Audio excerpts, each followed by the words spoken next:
안녕하십니까, 책돌이입니다. 오늘 소개해드릴 책은 당질혁명입니다. 저자는 야마다 사토루, 출판사는 이하소입니다. 저자 소개를 간단히 하겠습니다. 야마다 사토루, 게이오 기주쿠 대학 의과대학을 졸업했다. 주요 저서로는 당뇨약 끊을 수가 있다, 당질 제한의 진실 등이 있습니다. 그럼 바로 본문을 보겠습니다. 사실 당질 피로는 우리 모두와 밀접한 문제이지만 대부분은 자신과 무관하다고 생각합니다. 점심을 먹고 나면 누구든 졸음이 밀려오잖아요. 요즘 바빠서 잠을 충분히 못 자서 그런 거죠. 라며 대수롭지 않게 여기는 사람도 많습니다. 그러나 식사한 지 얼마 안 되지 않아 졸음이 밀려오거나 나른해지는 증상이 있다면 양껏 먹었는데도 바로 허기가 지고 집중력이 떨어지고 안절부절 못하거나 목 뒤가 뻐근하고 무거운 증상이 나타난다면 당질 피로일 가능성이 큽니다. 필자 또한 무척 놀란 사실인데 평소에 운동을 많이 하는 사람, 심지어 프로 선수들조차 식후 고혈당이나 혈당 스파이크 증세를 겪는 경우가 많습니다. 잘 알려진 일부 건강 습관이나 훈련 방법은 당질 피로에 전혀 효과가 없습니다. 오히려 식후 고혈당이나 혈당 스파이크를 유발할 가능성이 있습니다. 식후의 고혈당은 공복 고혈당이 발생하기 약 10년 전에 발생합니다. 당질 피로는 식후 고혈당과 그에 따른 혈당치의 급격한 하락의 자각 증상이므로 당질 피로 또한 건강검진에서 이상이 발견되기 약 10년 전에 나타난다고 볼 수가 있습니다. 당질 피로가 질병은 아닙니다. 그러므로 2단계에서 당장 약을 먹을 필요는 없지만 방치하면 줄줄이 무너지는 도미노처럼 당뇨병, 비만, 고혈압, 이상지질 혈증 등으로 이어질 수가 있습니다. 당질 피로로 시작된 악순환은 어느 시점부터는 앞단계로 되돌릴 수 없는 불가역적인 상태가 되고 맙니다. 신진대사상의 기억이 신체의 세포와 장기에 각인되어 완치가 불가능해지는 것입니다. 그러나 당질 피로 단계에서는 아직 가역적인 자리라 되돌릴 수가 있습니다. 만일 30대, 40대 때는 오후에도 팔팔했는데 40대, 50대가 되니 오후에 졸음이 밀려온다고 느낀다면 당질 피로인지 확인하고 맞다면 생활 방식을 바꿔야 합니다. 앞에서도 말했듯 건강검진으로는 확인이 불가능한 식후 고혈당에서 확인이 가능한 공복 고혈당으로 진행되기까지는 10년이 걸립니다. 즉, 당질 피로가 있다면 이미 도미노의 첫 블럭이 무너지기 시작했다고 볼 수가 있죠. 유예기간이 10년도 안 되는 것입니다. 위험이 감지된다면 반드시 그 필요성을 깨닫고 하루라도 빨리 손을 써야 합니다. 당질 피로를 해소하기 위해서 해야 될 일은 무척 단순합니다. 바로 식사법을 바꾸는 것입니다. 식사법을 바꾸기만 해도 식후의 당질 피로가 개선됨을 바로 실감할 수가 있습니다. 필자는 당질 섭취량을 줄이고 대신 단백질과 지방을 배불리 먹고 먹는 순서에 신경을 쓰기만 하면 되는 아주 간단하면서도 만족도가 높고 무리하지 않아도 되는 식사법을 제안합니다. 바로 로카보이입니다. 아침에 과일을 먹으면 안 되는 이유. 아침에 먹는 사과는 금이라는 말이 있습니다. 아침 식사를 과일로 때우는 습관을 지닌 사람도 많이 있을 것입니다. 건강을 위해 과일이 들어간 스무디나 갓 짜낸 먹음직스러운 신선한 주스로 아침을 시작하는 사람도 있습니다. 그러나 식후의 고혈당과 혈당 스파이크를 고려하면 이런 아침 메뉴는 결코 권장할 수 없습니다. 과일은 비타민과 식이섬유가 든 좋은 식품이지만 이런 영양소는 채소를 통해서도 섭취할 수 있습니다. 문제는 과일에 과당을 비롯한 다른 당질이 풍부하게 들어있다는 점입니다. 과일에 많이 들어있는 과당은 체내에서 중성지방으로 바뀌어 비만이나 지방간을 유발하기 쉽습니다. 그리고 혈당치를 낮추는 호르몬인 인슐린의 기능을 떨어뜨리는 것으로 보고되고 있습니다. 과당이 많이 함유된 과일을 듬뿍 섭취하는 식습관은 장기적으로 볼 때 지방간, 이상지질 혈증, 당뇨병으로 이어질 수가 있습니다. 생체 리듬의 영향으로 이른 아침은 원래 혈당치가 급격히 상승하기 쉬운 시간대입니다. 아침에 눈을 뜨자마자 단 것을 먹는 일이 유행한 적이 있었습니다. 그런데 이는 혈당치가 올라가기 쉬운 아침에 달콤한 것으로 이중 혈당 폭격을 날리는 행위입니다. 혈당치의 급상승을 막으려면 아침에는 점심이나 저녁 식사 때보다 당질을 적게, 단백질과 지방을 충분히 섭취하는 것이 바람직합니다. 과일을 완전히 먹지 말라는 것이 아닙니다. 로카보 식사법에서 허용하는 기호품의 당질 함유량은 하루 최대 10g입니다. 사과 4분의 1쪽, 딸기 6개, 귤 1개 정도가 이에 해당합니다. 식후 고혈당과 혈당 스파이크를 예방하는 바람직한 아침 식사는 저당질, 고단백, 고지방, 즉 당질을 적게 섭취하고 단백질과 지방을 충분히 섭취하는 것입니다.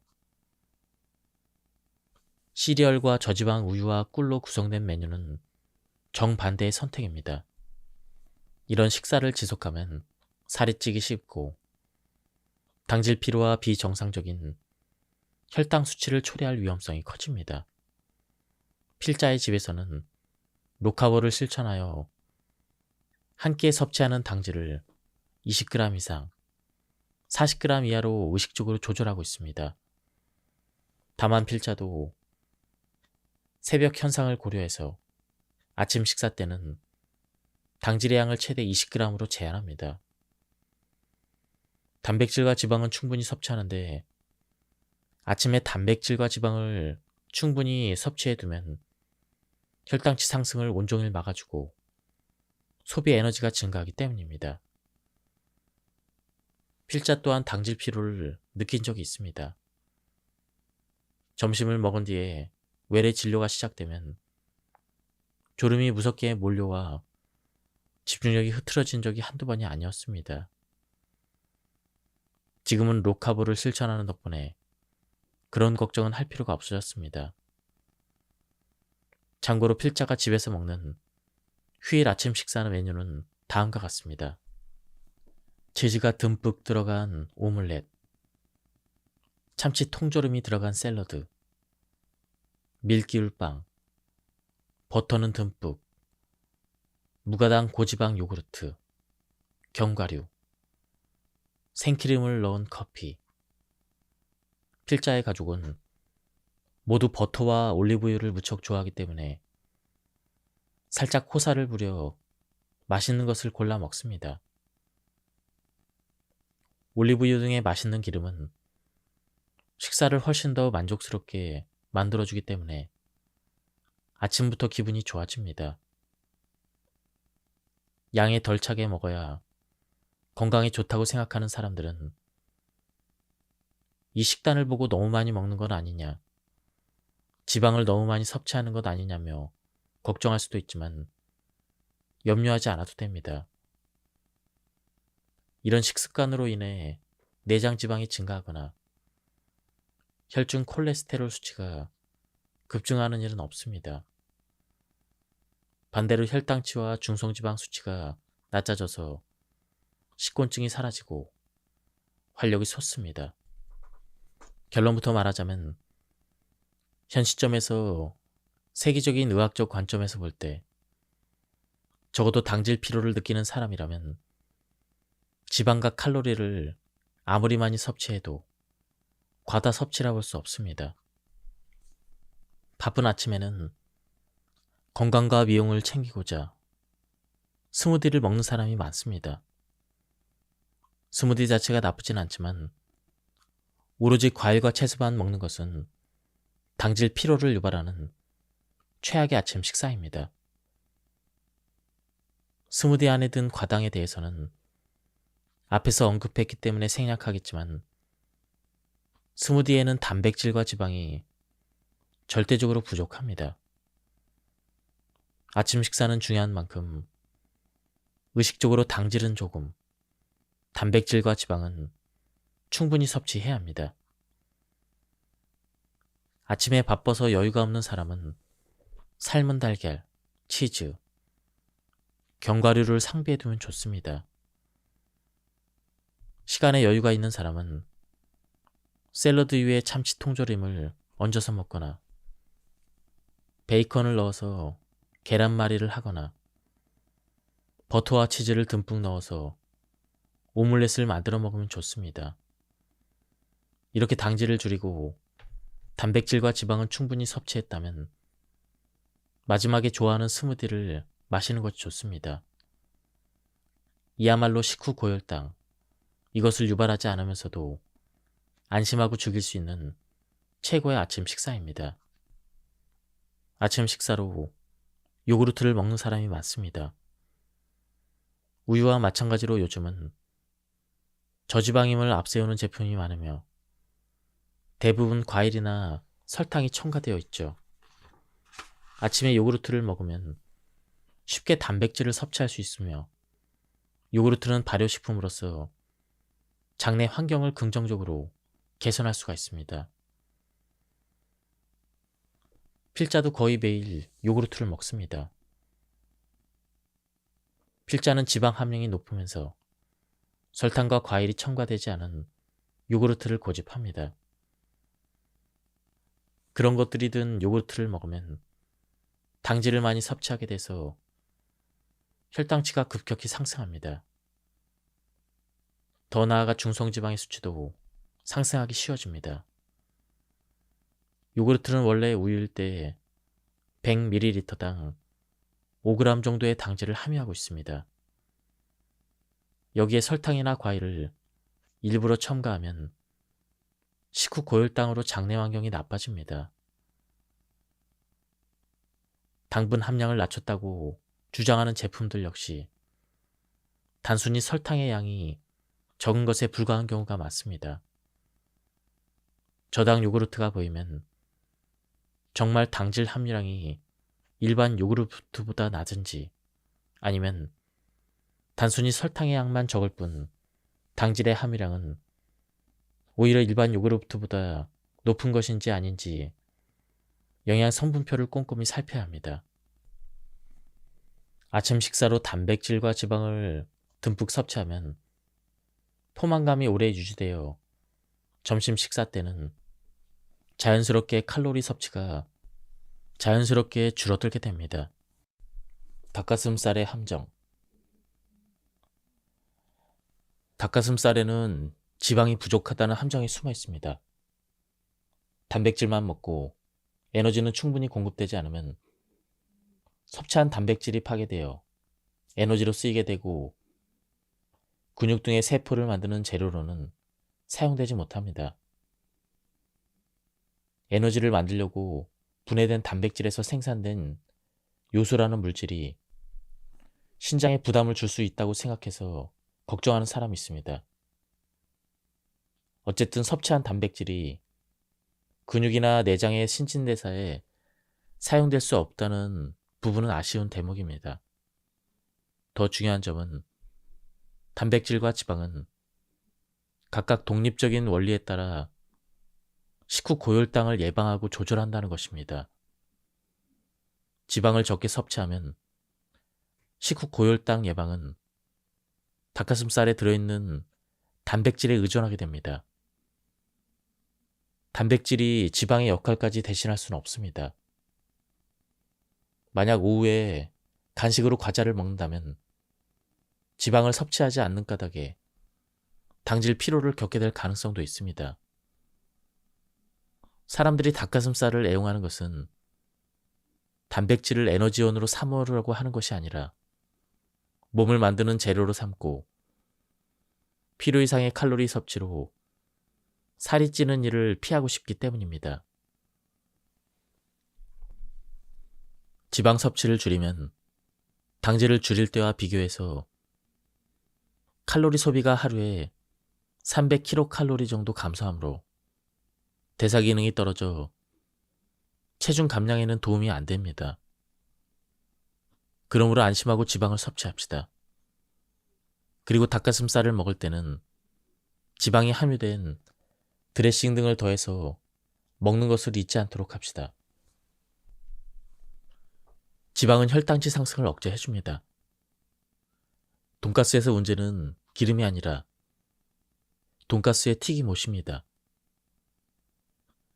여기에는 많은 당질이 함유되어 있습니다. 돈가스를 즐기려면 안심이든 등심이든 부위는 신경 쓰지 않아도 됩니다. 어쩌면 지방이 많은 등심 쪽이 더 나을 수도 있습니다. 곁들여 나오는 쌀밥의 양을 조금 줄이고 간물을 넣은 간장 소스나 레몬 소금으로 돈가스 소스를 대체하면 좋습니다. 최근에는 혈당의 흡수를 늦추고자 식사의 첫 단계에서 채소를 먼저 먹는 사람이 늘고 있습니다. 먹는 순서는 분명 혈당치 상승에 영향을 미칩니다. 당질 피로를 해소하려면 순서를 정해서 골고루 먹거나 채소를 먼저 먹기보다는 당질이 많이 든 음식을 마지막에 먹는 것이 좋습니다. 당질 함유량이 많은 밥이나 빵 등은 아무리 빨라도 식사를 시작하고 나서 20분이 지난 뒤에 먹기를 추천합니다. 사실은 채소와 육류, 생선 중에서 어느 것을 먼저 먹을지는 신경 쓰지 않아도 되고 밥을 마지막에 먹는 것이 중요합니다. 반드시 채소를 먼저 먹어야 할 필요는 없으며 육류를 먼저 먹어도 되고 생선을 먼저 먹어도 됩니다.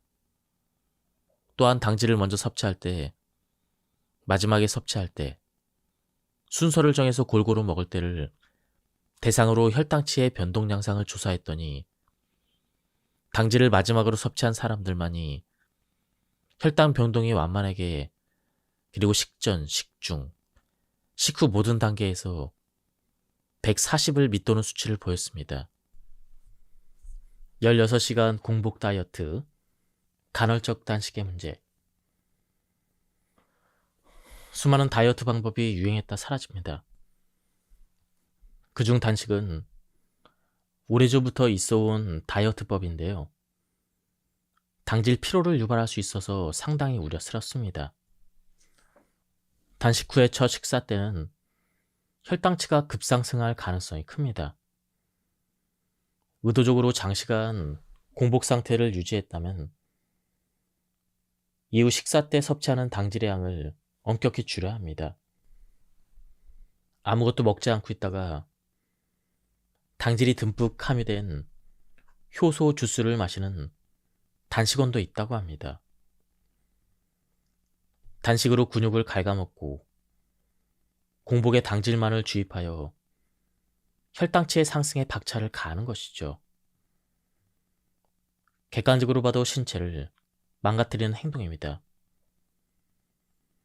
효소는 단백질로 이루어져 있으며 입을 통해 섭취하면 소화기관에 소화되어 효소로서의 활성을 잃게 됩니다.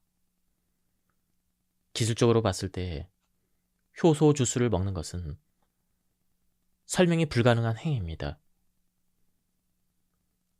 한편 먹는 양을 제한하는 다이어트는 허기를 참기만 하면 되므로 간단한 반면 몇 주만 지나도 힘이 들어 불보듯 뻔한 요요 현상을 겪는다는 단점이 있습니다. 애초에 섭취하는 칼로리의 양을 정확하게 파악할 수 없으니 감각적으로 양에 덜 차게 먹으려고 노력할 뿐이죠.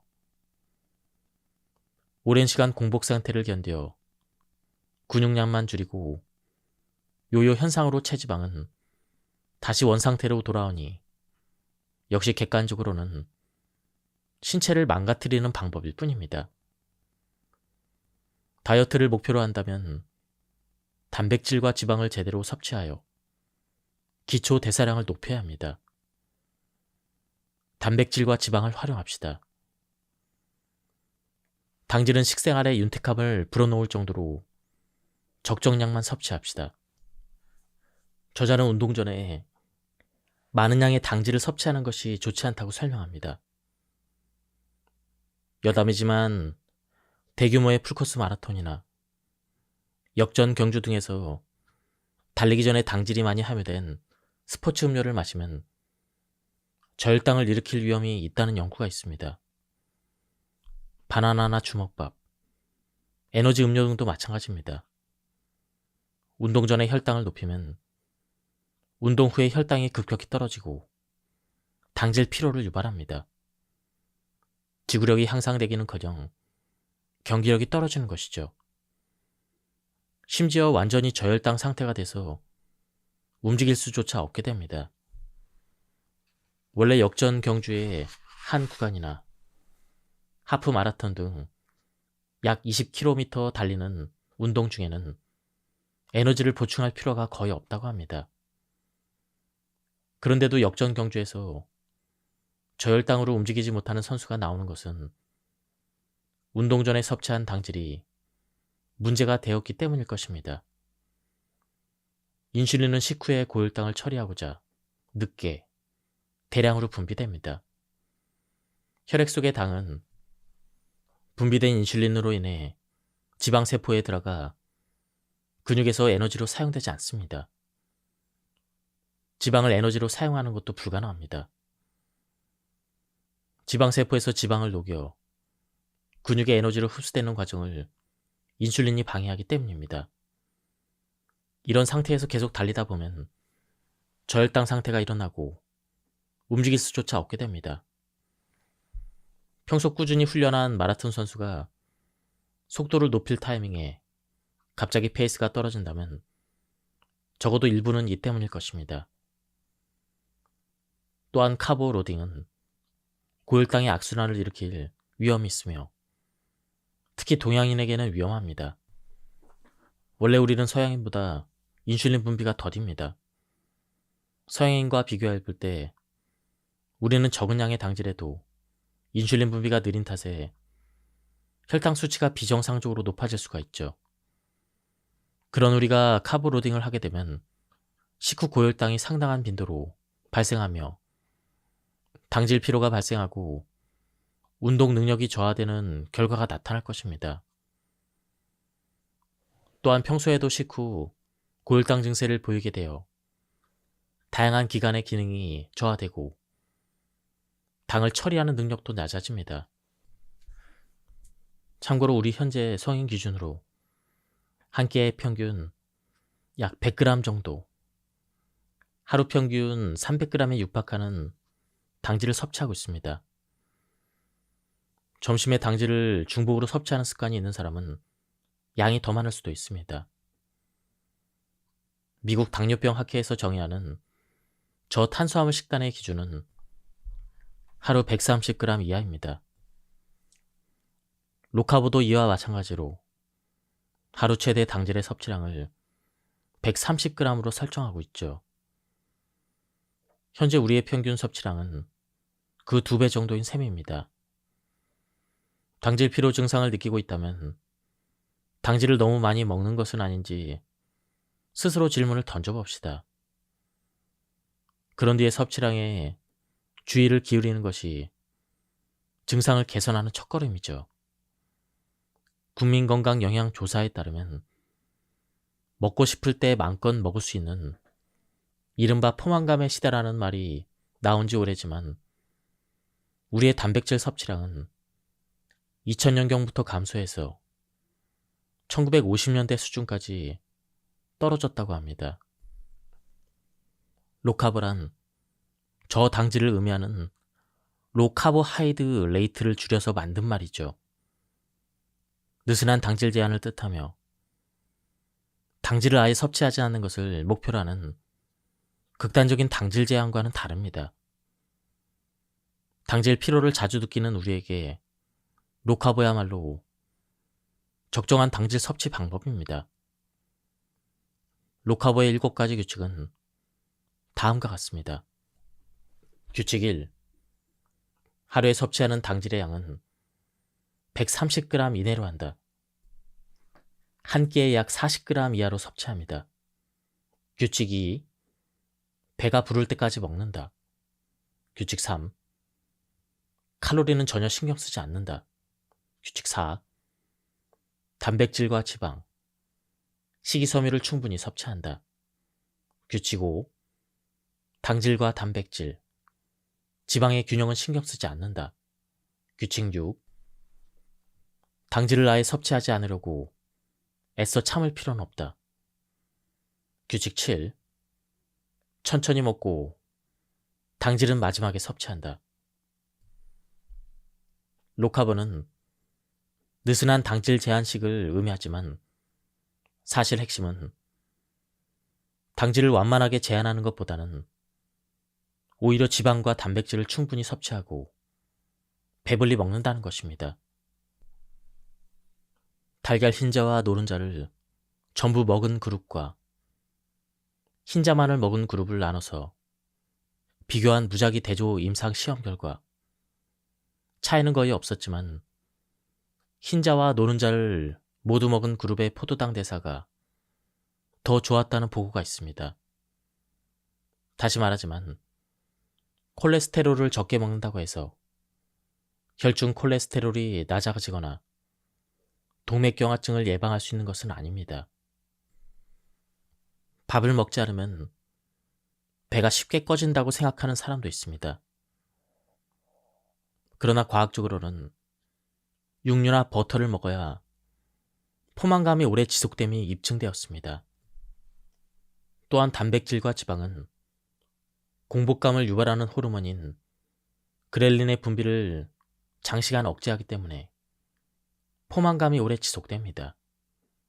반면에 당질은 그렐린을 억제하는 작용이 약하기 때문에 배불리 먹어도 금방 허기지기 쉽습니다. 다이어트 중 과식과 불필요한 간식을 피하고 싶다면 지방을 줄이지 말고 오히려 충분하게 섭취해야 합니다. 여러 가지를 섞어 먹는 실험을 했습니다. 그 중에서 혈당치가 극적으로 억제된 것은 식단에 마요네즈를 추가했을 때였습니다. 이런 결과가 나온 이유를 밝히고자 상세히 검토한 결과 지방을 섭취함으로써 포도당 의존성 인슐린 분비 자극 펩타이드의 분비가 증가한다는 사실을 확인했습니다. 저자는 한 끼의 당질량을 40g으로 제한하라고 설명하고 있습니다. 당질 40g이라는 기준이 어느 정도인지 쉽게 이해하려면 주먹밥 한 개의 당질 함유량이 40g이라는 점을 알아두면 됩니다. 그런 의미에서 밥에 양을 반 공기 정도로 가볍게 줄이고 반찬으로 배를 불리면 로카보 식사법이라 할 수 있습니다. 지금까지 고흥밥을 먹던 사람은 갑작을 양을 줄이면 힘들어질 수가 있습니다. 그렇다면 우선 기존 섭취량의 절반을 목표로 합시다. 빵도 마찬가지입니다. 이렇게 주식을 줄이면 반드시 반찬의 양을 늘려서 배를 든든하게 채워야 한다는 점을 명심해야 합니다. 로카보는 지금까지 먹어왔던 것들을 먹을 수 없게 되는 식사법이 아닙니다. 당질이 많이 들어있는 식품만 줄이고 대신 단백질과 지방, 식이섬유 등을 먹으며 식사를 즐기는 것입니다. 밥은 기존의 절반만 먹는다는 목표를 지속하다 보면 부분적이긴 해도 몸 상태가 개선될 것입니다. 당질을 줄이고 단백질과 지방은 충분히 섭취하라라는 원칙을 따르면 패스트푸드점에서도 충분히 식사를 즐길 수가 있습니다. 칼로리와 지방 등을 줄이거나 참으려 하지 말고 충분히 섭취한다고 생각을 전환합시다. 우선 내용물이 들어있지 않은 일반적인 크기의 번에 들어있는 당질의 양은 30g 정도이며 주먹밥 1개의 당질 함유량은 38g 정도라는 사실을 기억해 둡시다. 버거는 1개만 먹습니다. 다만 이것만으로는 부족합니다. 번에 들어가는 패티 등을 늘려야 합니다. 패티 2장, 치즈 2배, 또는 패티와 치즈 2배 같은 식으로 속을 보충합니다. 사이드 메뉴로는 감자튀김 대신 치킨 너겟을 선택합니다. 너겟의 개수에 따라 버거를 포함한 당질의 양이 40g을 넘을 수도 있지만 초과량은 미비한 수준일 것입니다. 소스나 케첩의 당질 함유량에 신경 쓴다면 당질을 초과로 섭취해서 식후 고혈당을 유발하는 일은 없을 것입니다. 단백질과 지방에는 혈당치 상승을 억제하는 효과가 있으므로 주먹밥 1개에 든 것보다 많은 당질을 섭취해도 혈당이 많이 오르진 않습니다. 음료로는 무가당 탄산음료나 무가당 커피, 녹차 등을 선택하고 너깃 대신에 샐러드를 사이드 메뉴로 선택하는 것도 좋습니다. 스트램블 에그나 햄 에그, 삶은 달걀, 전분만 묻혀서 요리한 닭튀김, 채소 샐러드 등은 당질이 적고 단백질과 지방이 풍부합니다. 이런 식품은 문제가 되지 않을 정도가 아니라 오히려 적극적으로 권장합니다. 패티와 치즈 더블버거에다 양상추와 베이컨, 달걀을 듬뿍 끼워 넣고 마요네즈까지 추가한다니 최고의 맞춤형 식사가 아닐까요? 로카버의 원칙에 부합하면서도 맛과 영양은 배가 됩니다. 사람에 따라 패스트푸드점에서 프라이드 치킨을 먹고 싶을 수도 있습니다. 일반적으로 프라이드 치킨 한 조각에는 10g이 조금 안 되는 당질이 들어있습니다. 프라이드 치킨 4조각과 코울슬로우 샐러드를 먹는다든지 프라이드 치킨점에서 판매하는 햄버거 1개와 프라이드 치킨 한 조각을 조합하는 식으로 먹는다면 당질 함유량을 40g 선에서 유지할 수가 있습니다. 느슨한 당질 제한으로 자연스럽게 소금을 줄여라. 로카버와 더불어 식사할 때 의식해야 될 점이 바로 염분을 줄이는 것입니다. 느슨한 당질 제한식을 실천했더니 혈압이 개선되었다는 데이터가 있습니다. 아마도 비만 개선에 따른 부수적인 효과일 것입니다. 그러나 비만이 아닌 필자는 로카보를 실천하고 나서 혈압을 정상 수준으로 유지하고 있습니다. 염분 섭취를 줄여 저절로 혈압이 낮아진 것으로 추정됩니다. 환자들을 진료하다 보면 주식을 줄이고 반찬을 늘리면 자연스럽게 염분을 과다 섭취하게 되지 않을까 걱정하는 분들이 있습니다. 외식을 할 때 양념을 줄이지 않은 반찬을 많이 먹으면 염분 섭취량이 늘기는 할 것입니다. 그러나 집에서 주식의 양을 줄이고 반찬을 늘렸는데 지금까지 먹던 대로 간을 맞추면 짜서 제대로 먹을 수 없게 됩니다. 필자의 집에서는 자연스럽게 염분을 줄여 간을 조절하게 되었습니다. 그렇다고 해서 단순히 싱겁게 먹기만 하려고 권하는 것은 아닙니다. 로카보는 염분 대신에 마요네즈나 버터, 올리브유 등으로 맛을 내는 것을 권장합니다. 그렇게 하면 짠맛은 줄더라도 먹는 즐거움 자체는 줄어들지 않습니다. 지금까지 이 책에 대한 리뷰를 모두 마쳤습니다. 이 책은 혈당을 개선하는 구체적인 현실적인 방법을 많이 소개해주고 있었습니다. 한번 책을 구해서 읽어보실 것을 추천드립니다. 여기서 리뷰를 마치도록 하겠습니다. 감사합니다. 안녕하십니까, 책돌이입니다. 오늘 소개해드릴 책은 당질혁명입니다. 저자는 야마다 사토루, 출판사는 이하소입니다. 저자 소개를 간단히 하겠습니다. 야마다 사토루, 게이오 기주쿠 대학 의과대학을 졸업했다. 주요 저서로는 당뇨약 끊을 수가 있다, 당질 제한의 진실 등이 있습니다. 그럼 바로 본문을 보겠습니다. 사실 당질 피로는 우리 모두와 밀접한 문제이지만 대부분은 자신과 무관하다고 생각합니다. 점심을 먹고 나면 누구든 졸음이 밀려오잖아요. 요즘 바빠서 잠을 충분히 못 자서 그런 거죠. 라며 대수롭지 않게 여기는 사람도 많습니다. 그러나 식사한 지 얼마 안 되지 않아 졸음이 밀려오거나 나른해지는 증상이 있다면 양껏 먹었는데도 바로 허기가 지고 집중력이 떨어지고 안절부절 못하거나 목 뒤가 뻐근하고 무거운 증상이 나타난다면 당질 피로일 가능성이 큽니다. 필자 또한 무척 놀란 사실인데 평소에 운동을 많이 하는 사람, 심지어 프로 선수들조차 식후 고혈당이나 혈당 스파이크 증세를 겪는 경우가 많습니다.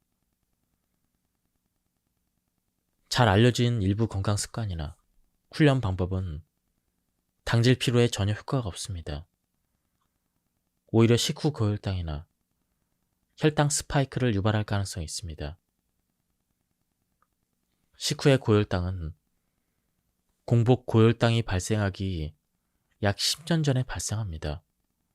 당질 피로는 식후 고혈당과 그에 따른 혈당치의 급격한 하락의 자각 증상이므로 당질 피로 또한 건강검진에서 이상이 발견되기 약 10년 전에 나타난다고 볼 수가 있습니다. 당질 피로가 질병은 아닙니다.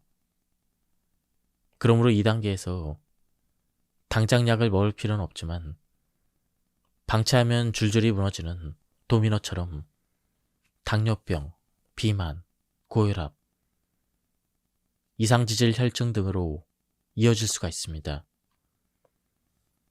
당질 피로로 시작된 악순환은 어느 시점부터는 앞단계로 되돌릴 수 없는 불가역적인 상태가 되고 맙니다.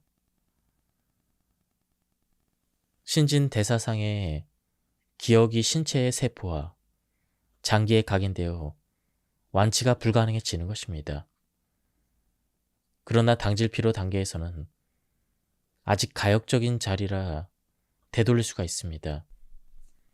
만일 30대, 40대 때는 오후에도 팔팔했는데 40대, 50대가 되니 오후에 졸음이 밀려온다고 느낀다면 당질 피로인지 확인하고 맞다면 생활 방식을 바꿔야 합니다. 앞에서도 말했듯 건강검진으로는 확인이 불가능한 식후 고혈당에서 확인이 가능한 공복 고혈당으로 진행되기까지는 10년이 걸립니다. 즉, 당질 피로가 있다면 이미 도미노의 첫 블록이 무너지기 시작했다고 볼 수가 있죠. 유예기간이 10년도 안 되는 것입니다. 위험이 감지된다면 반드시 그 필요성을 깨닫고 하루라도 빨리 손을 써야 합니다. 당질 피로를 해소하기 위해서 해야 될 일은 무척 단순합니다. 바로 식사법을 바꾸는 것입니다. 식사법을 바꾸기만 해도 식후의 당질 피로가 개선됨을 바로 실감할 수가 있습니다. 필자는 당질 섭취량을 줄이고 대신 단백질과 지방을 배불리 먹고 먹는 순서에 신경을 쓰기만 하면 되는 아주 간단하면서도 만족도가 높고 무리하지 않아도 되는 식사법을 제안합니다. 바로 로카보이입니다. 아침에 과일을 먹으면 안 되는 이유. 아침에 먹는 사과는 금이라는 말이 있습니다. 아침 식사를 과일로 때우는 습관을 지닌 사람도 많이 있을 것입니다. 건강을 위해 과일이 들어간 스무디나 갓 짜낸 먹음직스러운 신선한 주스로 아침을 시작하는 사람도 있습니다. 그러나 식후의 고혈당과 혈당 스파이크를 고려하면 이런 아침 메뉴는 결코 권장할 수 없습니다. 과일은 비타민과 식이섬유가 든 좋은 식품이지만 이런 영양소는 채소를 통해서도 섭취할 수 있습니다. 문제는 과일에 과당을 비롯한 다른 당질이 풍부하게 들어있다는 점입니다. 과일에 많이 들어있는 과당은 체내에서 중성지방으로 바뀌어 비만이나 지방간을 유발하기 쉽습니다. 그리고 혈당치를 낮추는 호르몬인 인슐린의 기능을 떨어뜨리는 것으로 보고되고 있습니다. 과당이 많이 함유된 과일을 듬뿍 섭취하는 식습관은 장기적으로 볼 때 지방간, 이상지질 혈증, 당뇨병으로 이어질 수가 있습니다. 생체 리듬의 영향으로 이른 아침은 원래 혈당치가 급격히 상승하기 쉬운 시간대입니다. 아침에 눈을 뜨자마자 단 것을 먹는 일이 유행한 적이 있었습니다. 그런데 이는 혈당치가 올라가기 쉬운 아침에 달콤한 것으로 이중 혈당 폭격을 날리는 행위입니다. 혈당치의 급상승을 막으려면 아침에는 점심이나 저녁 식사 때보다 당질을 적게 단백질과 지방을 충분히 섭취하는 것이 바람직합니다. 과일을 완전히 먹지 말라는 것이 아닙니다. 로카보 식사법에서 허용하는 기호품의 당질 함유량은 하루 최대 10g입니다. 사과 4분의 1쪽, 딸기 6개, 귤 1개 정도가 이에 해당합니다. 식후 고혈당과 혈당 스파이크를 예방하는 바람직한 아침 식사는 저당질, 고단백, 고지방, 즉 당질을 적게 섭취하고 단백질과 지방을 충분히 섭취하는 것입니다. 시리얼과 저지방 우유와 꿀로 구성된 메뉴는 정반대의 선택입니다. 이런 식사를 지속하면 살이 찌기 쉽고 당질 피로와 비정상적인 혈당 수치를 초래할 위험성이 커집니다.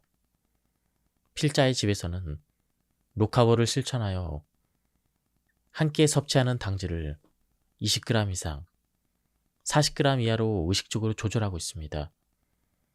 다만 필자도 새벽 현상을 고려해서 아침 식사 때는 당질의 양을 최대 20g으로 제한합니다. 단백질과 지방은 충분히 섭취하는데 아침에 단백질과 지방을 충분히 섭취해두면 혈당치 상승을 온종일 막아주고 소비 에너지가 증가하기 때문입니다. 필자 또한 당질 피로를 느낀 적이 있습니다. 점심을 먹은 뒤에 외래 진료가 시작되면 졸음이 무섭게 몰려와 집중력이 흐트러진 적이 한두 번이 아니었습니다. 지금은 로카보를 실천하는 덕분에 그런 걱정은 할 필요가 없어졌습니다. 참고로 필자가 집에서 먹는 휴일 아침 식사 메뉴는 다음과 같습니다. 치즈가 듬뿍 들어간 오믈렛, 참치 통조림이 들어간 샐러드, 밀기울빵, 버터는 듬뿍, 무가당 고지방 요구르트, 견과류, 생크림을 넣은 커피. 필자의 가족은 모두 버터와 올리브유를 무척 좋아하기 때문에 살짝 호사를 부려 맛있는 것을 골라 먹습니다. 올리브유 등의 맛있는 기름은 식사를 훨씬 더 만족스럽게 만들어주기 때문에 아침부터 기분이 좋아집니다. 양이 덜 차게 먹어야 건강에 좋다고 생각하는 사람들은 이 식단을 보고 너무 많이 먹는 건 아니냐, 지방을 너무 많이 섭취하는 것 아니냐며 걱정할 수도 있지만 염려하지 않아도 됩니다. 이런 식습관으로 인해 내장 지방이 증가하거나 혈중 콜레스테롤 수치가 급증하는 일은 없습니다. 반대로 혈당치와 중성지방 수치가 낮아져서 식곤증이 사라지고 활력이 솟습니다. 결론부터 말하자면 현 시점에서 세계적인 의학적 관점에서 볼 때 적어도 당질 피로를 느끼는 사람이라면 지방과 칼로리를 아무리 많이 섭취해도 과다 섭취라 볼 수 없습니다. 바쁜 아침에는 건강과 미용을 챙기고자 스무디를 먹는 사람이 많습니다. 스무디 자체가 나쁘진 않지만 오로지 과일과 채소만 먹는 것은 당질 피로를 유발하는 최악의 아침 식사입니다. 스무디 안에 든 과당에 대해서는 앞에서 언급했기 때문에 생략하겠지만 스무디에는 단백질과 지방이 절대적으로 부족합니다. 아침 식사는 중요한 만큼 의식적으로 당질은 조금, 단백질과 지방은 충분히 섭취해야 합니다. 아침에 바빠서 여유가 없는 사람은 삶은 달걀, 치즈, 견과류를 상비해두면 좋습니다. 시간에 여유가 있는 사람은 샐러드 위에 참치 통조림을 얹어서 먹거나 베이컨을 넣어서 계란말이를 하거나 버터와 치즈를 듬뿍 넣어서 오믈렛을 만들어 먹으면 좋습니다. 이렇게 당질을 줄이고 단백질과 지방을 충분히 섭취했다면 마지막에 좋아하는 스무디를 마시는 것이 좋습니다. 이야말로 식후 고혈당, 이것을 유발하지 않으면서도 안심하고 죽일 수 있는 최고의 아침 식사입니다. 아침 식사로 요구르트를 먹는 사람이 많습니다. 우유와 마찬가지로 요즘은 저지방임을 앞세우는 제품이 많으며 대부분 과일이나 설탕이 첨가되어 있죠. 아침에 요구르트를 먹으면 쉽게 단백질을 섭취할 수 있으며 요구르트는 발효식품으로서 장내 환경을 긍정적으로 개선할 수가 있습니다. 필자도 거의 매일 요구르트를 먹습니다. 필자는 지방 함량이 높으면서 설탕과 과일이 첨가되지 않은 요구르트를 고집합니다. 그런 것들이 든 요구르트를 먹으면 당질을 많이 섭취하게 돼서 혈당치가 급격히 상승합니다. 더 나아가 중성지방의 수치도 상승하기 쉬워집니다. 요구르트는 원래 우유일 때 100ml당 5g 정도의 당질을 함유하고 있습니다. 여기에 설탕이나 과일을 일부러 첨가하면 식후 고혈당으로 장내 환경이 나빠집니다. 당분 함량을 낮췄다고 주장하는 제품들 역시 단순히 설탕의 양이 적은 것에 불과한 경우가 많습니다. 저당 요구르트가 보이면 정말 당질 함유량이 일반 요구르트보다 낮은지 아니면 단순히 설탕의 양만 적을 뿐 당질의 함유량은 오히려 일반 요구르트보다 높은 것인지 아닌지 영양 성분표를 꼼꼼히 살펴야 합니다. 아침 식사로 단백질과 지방을 듬뿍 섭취하면 포만감이 오래 유지되어 점심 식사 때는 자연스럽게 칼로리 섭취가 자연스럽게 줄어들게 됩니다. 닭가슴살의 함정. 닭가슴살에는 지방이 부족하다는 함정이 숨어 있습니다.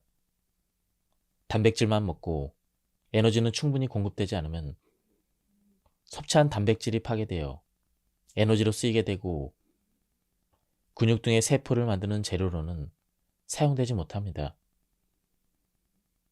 에너지를 만들려고 분해된 단백질에서 생산된 요소라는 물질이 신장에 부담을 줄 수 있다고 생각해서 걱정하는 사람이 있습니다.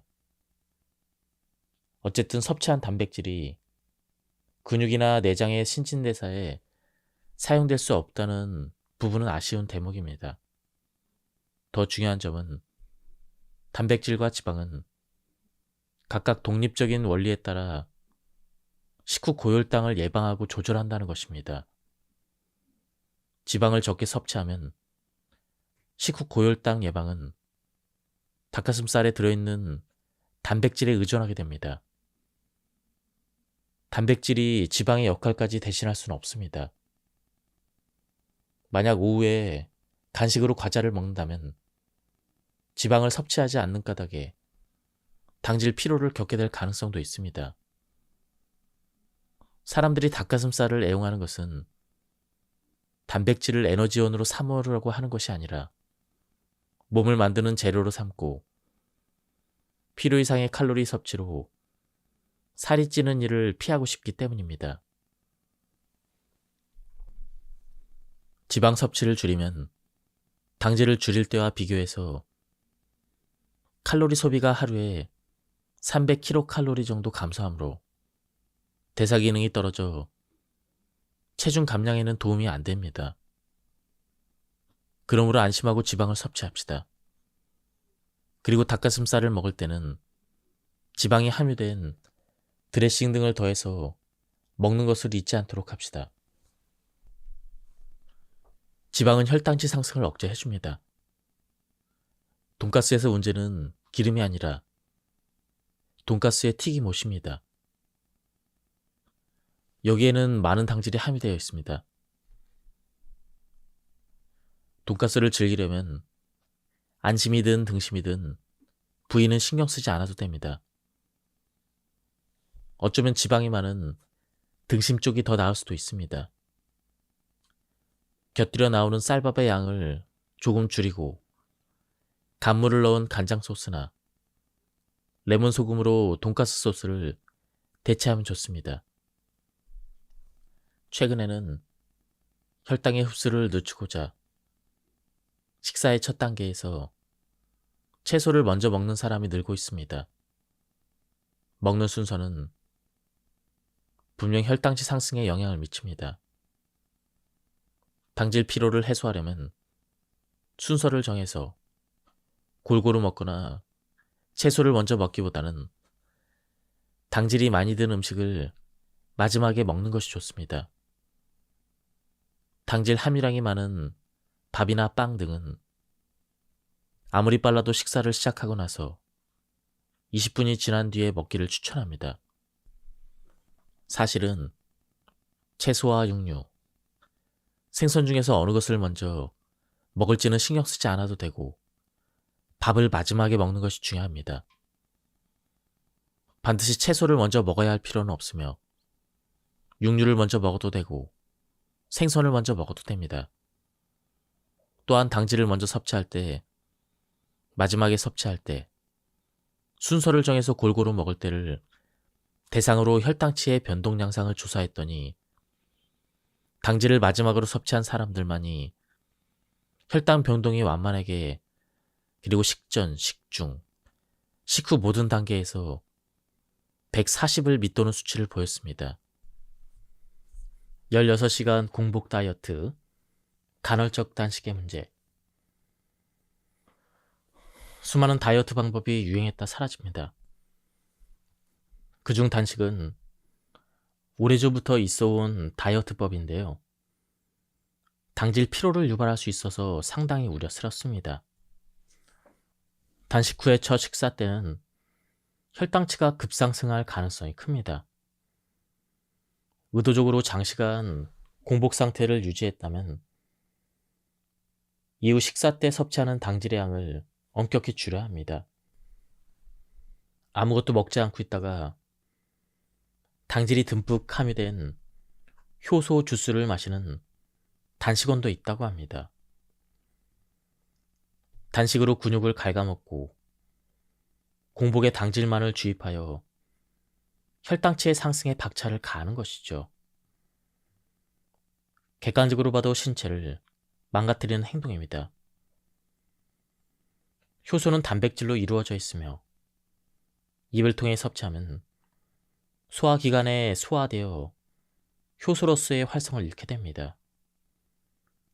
기술적으로 봤을 때 효소 주스를 먹는 것은 설명이 불가능한 행위입니다. 한편 먹는 양을 제한하는 다이어트는 허기를 참기만 하면 되므로 간단한 반면 몇 주만 지나도 힘이 들어 불보듯 뻔한 요요 현상을 겪는다는 단점이 있습니다. 애초에 섭취하는 칼로리의 양을 정확하게 파악할 수 없으니 감각적으로 양에 덜 차게 먹으려고 노력할 뿐이죠. 오랜 시간 공복 상태를 견뎌 근육량만 줄이고 요요 현상으로 체지방은 다시 원상태로 돌아오니 역시 객관적으로는 신체를 망가뜨리는 방법일 뿐입니다. 다이어트를 목표로 한다면 단백질과 지방을 제대로 섭취하여 기초 대사량을 높여야 합니다. 단백질과 지방을 활용합시다. 당질은 식생활에 윤택함을 불어넣을 정도로 적정량만 섭취합시다. 저자는 운동 전에 많은 양의 당질을 섭취하는 것이 좋지 않다고 설명합니다.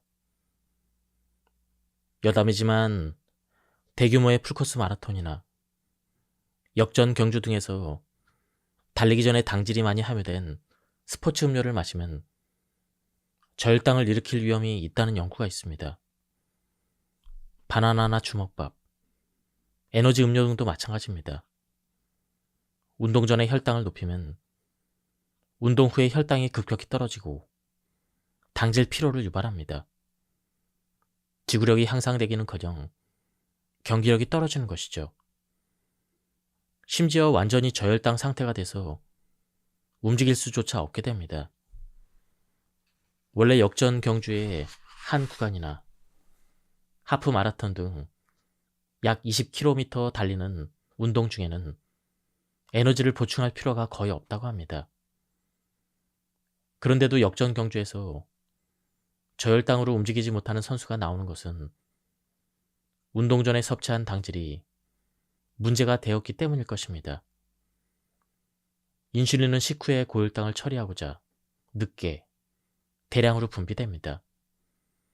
혈액 속의 당은 분비된 인슐린으로 인해 지방세포에 들어가 근육에서 에너지로 사용되지 않습니다. 지방을 에너지로 사용하는 것도 불가능합니다. 지방세포에서 지방을 녹여 근육의 에너지로 흡수되는 과정을 인슐린이 방해하기 때문입니다. 이런 상태에서 계속 달리다 보면 저혈당 상태가 일어나고 움직일 수조차 없게 됩니다. 평소 꾸준히 훈련한 마라톤 선수가 속도를 높일 타이밍에 갑자기 페이스가 떨어진다면 적어도 일부는 이 때문일 것입니다. 또한 카보 로딩은 고혈당의 악순환을 일으킬 위험이 있으며 특히 동양인에게는 위험합니다. 원래 우리는 서양인보다 인슐린 분비가 더딥니다. 서양인과 비교해 볼 때 우리는 적은 양의 당질에도 인슐린 분비가 느린 탓에 혈당 수치가 비정상적으로 높아질 수가 있죠. 그런 우리가 카보 로딩을 하게 되면 식후 고혈당이 상당한 빈도로 발생하며 당질 피로가 발생하고 운동 능력이 저하되는 결과가 나타날 것입니다. 또한 평소에도 식후 고혈당 증세를 보이게 되어 다양한 기관의 기능이 저하되고 당을 처리하는 능력도 낮아집니다. 참고로 우리 현재 성인 기준으로 한 끼의 평균 약 100g 정도, 하루 평균 300g에 육박하는 당질을 섭취하고 있습니다. 점심에 당질을 중복으로 섭취하는 습관이 있는 사람은 양이 더 많을 수도 있습니다. 미국 당뇨병 학회에서 정의하는 저탄수화물 식단의 기준은 하루 130g 이하입니다. 로카보도 이와 마찬가지로 하루 최대 당질의 섭취량을 130g으로 설정하고 있죠. 현재 우리의 평균 섭취량은 그 2배 정도인 셈입니다. 당질 피로 증상을 느끼고 있다면 당질을 너무 많이 먹는 것은 아닌지 스스로 질문을 던져봅시다. 그런 뒤에 섭취량에 주의를 기울이는 것이 증상을 개선하는 첫걸음이죠. 국민건강영양조사에 따르면 먹고 싶을 때 마음껏 먹을 수 있는 이른바 포만감의 시대라는 말이 나온 지 오래지만 우리의 단백질 섭취량은 2000년경부터 감소해서 1950년대 수준까지 떨어졌다고 합니다. 로카보란 저당질을 의미하는 로카보하이드 레이트를 줄여서 만든 말이죠. 느슨한 당질 제한을 뜻하며 당질을 아예 섭취하지 않는 것을 목표로 하는 극단적인 당질 제한과는 다릅니다. 당질 피로를 자주 느끼는 우리에게 로카보야말로 적정한 당질 섭취 방법입니다. 로카보의 7가지 규칙은 다음과 같습니다. 규칙 1. 하루에 섭취하는 당질의 양은 130g 이내로 한다. 한 끼에 약 40g 이하로 섭취합니다. 규칙 2. 배가 부를 때까지 먹는다. 규칙 3. 칼로리는 전혀 신경 쓰지 않는다. 규칙 4. 단백질과 지방, 식이섬유를 충분히 섭취한다. 규칙 5. 당질과 단백질, 지방의 균형은 신경 쓰지 않는다. 규칙 6. 당질을 아예 섭취하지 않으려고 애써 참을 필요는 없다. 규칙 7. 천천히 먹고 당질은 마지막에 섭취한다. 로카보는 느슨한 당질 제한식을 의미하지만 사실 핵심은 당질을 완만하게 제한하는 것보다는 오히려 지방과 단백질을 충분히 섭취하고 배불리 먹는다는 것입니다. 달걀 흰자와 노른자를 전부 먹은 그룹과 흰자만을 먹은 그룹을 나눠서 비교한 무작위 대조 임상 시험 결과 차이는 거의 없었지만 흰자와 노른자를 모두 먹은 그룹의 포도당 대사가 더 좋았다는 보고가 있습니다. 다시 말하지만 콜레스테롤을 적게 먹는다고 해서 혈중 콜레스테롤이 낮아지거나 동맥경화증을 예방할 수 있는 것은 아닙니다. 밥을 먹지 않으면 배가 쉽게 꺼진다고 생각하는 사람도 있습니다. 그러나 과학적으로는 육류나 버터를 먹어야 포만감이 오래 지속됨이 입증되었습니다.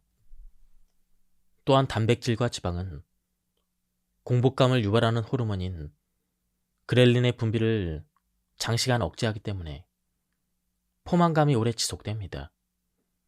반면에 당질은 그렐린을 억제하는 작용이 약하기 때문에 배불리 먹어도 금방 허기지기 쉽습니다. 다이어트 중 과식과 불필요한 간식을 피하고 싶다면 지방을 줄이지 말고 오히려 충분하게 섭취해야 합니다. 여러 가지를 섞어 먹는 실험을 했습니다. 그 중에서 혈당치가 극적으로 억제된 것은 식단에 마요네즈를 추가했을 때였습니다. 이런 결과가 나온 이유를 밝히고자 상세히 검토한 결과 지방을 섭취함으로써 포도당 의존성 인슐린 분비 자극 펩타이드의 분비가 증가한다는 사실을 확인했습니다. 저자는 한 끼의 당질량을 40g으로 제한하라고 설명하고 있습니다. 당질 40g이라는 기준이 어느 정도인지 쉽게 이해하려면 주먹밥 한 개의 당질 함유량이 40g이라는 점을 알아두면 됩니다. 그런 의미에서 밥에 양을 반 공기 정도로 가볍게 줄이고 반찬으로 배를 불리면 로카보 식사법이라 할 수 있습니다.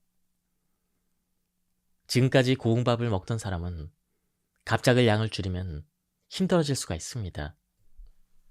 그렇다면 우선 기존 섭취량의 절반을 목표로 합시다.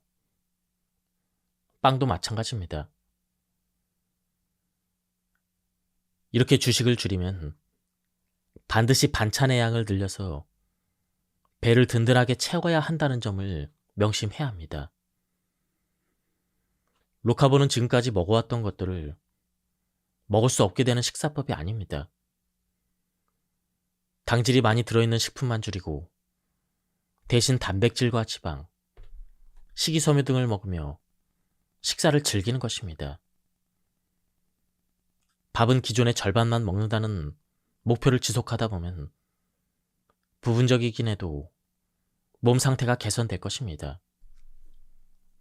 당질을 줄이고 단백질과 지방은 충분히 섭취하라라는 원칙을 따르면 패스트푸드점에서도 충분히 식사를 즐길 수가 있습니다.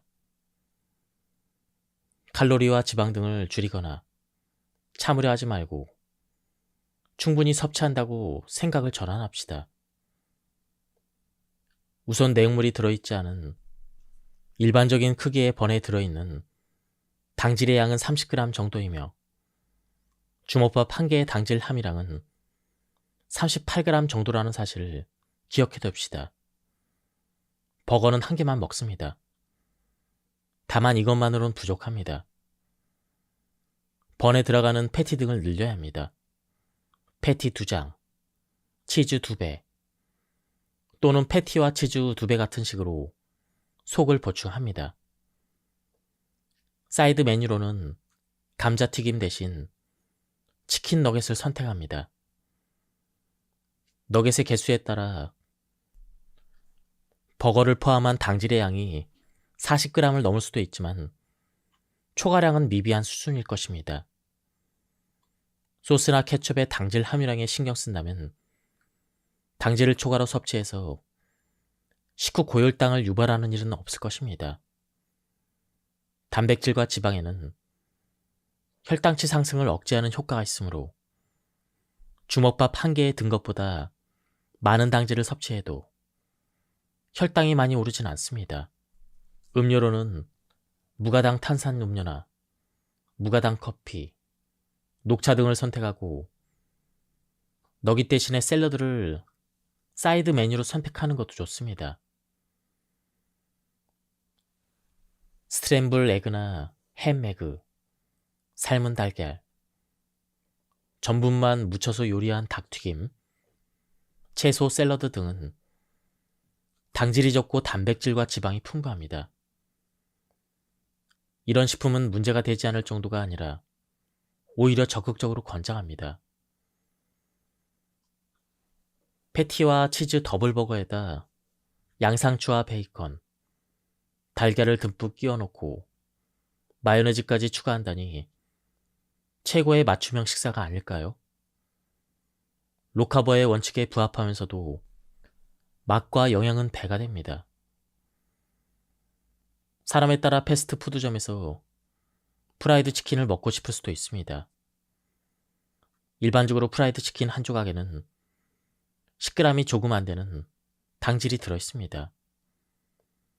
프라이드 치킨 4조각과 코울슬로우 샐러드를 먹는다든지 프라이드 치킨점에서 판매하는 햄버거 1개와 프라이드 치킨 한 조각을 조합하는 식으로 먹는다면 당질 함유량을 40g 선에서 유지할 수가 있습니다. 느슨한 당질 제한으로 자연스럽게 소금을 줄여라. 로카보와 더불어 식사할 때 의식해야 될 점이 바로 염분을 줄이는 것입니다. 느슨한 당질 제한식을 실천했더니 혈압이 개선되었다는 데이터가 있습니다. 아마도 비만 개선에 따른 부수적인 효과일 것입니다. 그러나 비만이 아닌 필자는 로카보를 실천하고 나서 혈압을 정상 수준으로 유지하고 있습니다. 염분 섭취를 줄여 저절로 혈압이 낮아진 것으로 추정됩니다. 환자들을 진료하다 보면 주식을 줄이고 반찬을 들리면 자연스럽게 염분을 과다 섭취하게 되지 않을까 걱정하는 분들이 있습니다. 외식을 할 때 양념을 줄이지 않은 반찬을 많이 먹으면 염분 섭취량이 늘기는 할 것입니다. 그러나 집에서 주식의 양을 줄이고 반찬을 늘렸는데 지금까지 먹던 대로 간을 맞추면 짜서 제대로 먹을 수 없게 됩니다. 필자의 집에서는 자연스럽게 염분을 줄여 간을 조절하게 되었습니다. 그렇다고 해서 단순히 싱겁게 먹기만 하려고 권하는 것은 아닙니다. 로카보는 염분 대신에 마요네즈나 버터, 올리브유 등으로 맛을 내는 것을 권장합니다. 그렇게 하면 짠맛은 줄더라도 먹는 즐거움 자체는 줄어들지 않습니다. 지금까지 이 책에 대한 리뷰를 모두 마쳤습니다. 이 책은 혈당을 개선하는 구체적인 현실적인 방법을 많이 소개해주고 있었습니다. 한번 책을 구해서 읽어보실 것을 추천드립니다. 여기서 리뷰를 마치도록 하겠습니다. 감사합니다.